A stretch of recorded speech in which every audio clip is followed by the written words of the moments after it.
another half-life formula. The half-life of the substance is 1590 years.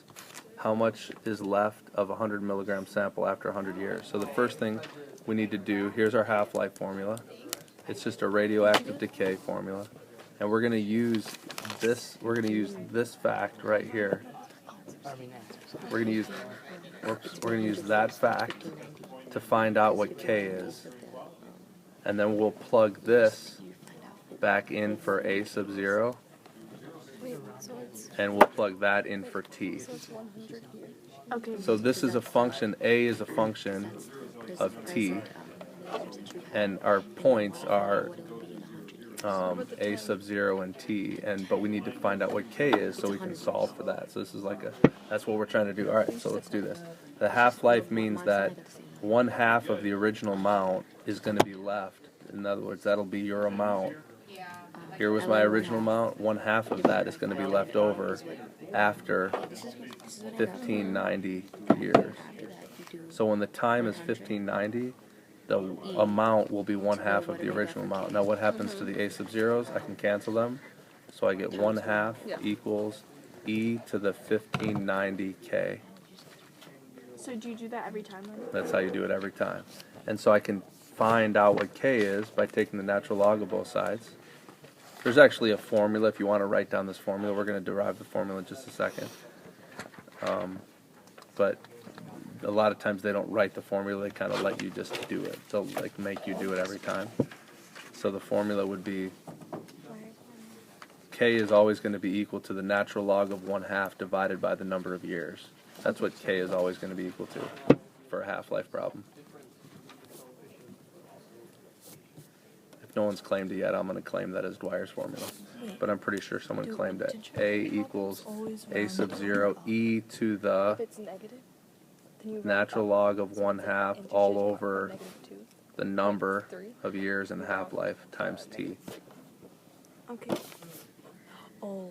But if it's integer of 2.7 positive, then you round down to 2. 2.7 to 2? Yeah, you can't go 2.7 to 3 because... So once we do that, now we're going to find k. So this is k right here. Yeah, so wait.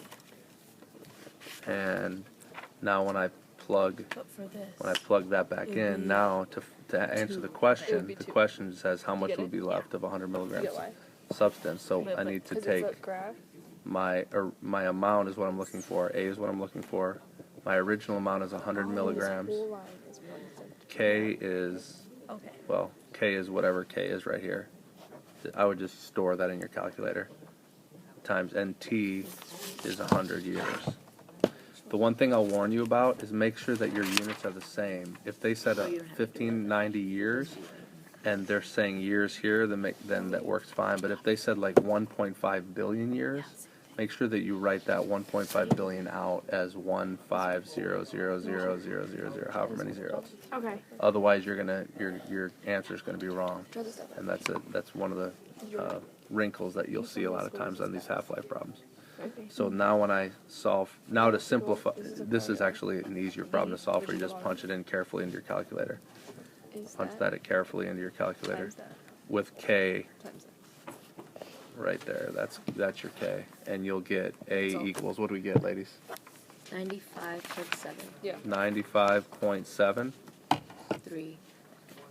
3-ish, so approximately 95.73. And if you look at it, that does make sense because remember this is exponential decay. So at the very beginning, is it going to decompose very much? What's an exponential decay look like? It starts. Yeah, it goes kind of slowly toward infinity because it's only going to cut in half almost every 1600 years. It's going to cut in half. So 100 years into it, there's still going to be a lot of substance left. So that does look like a very good answer, and it probably is right.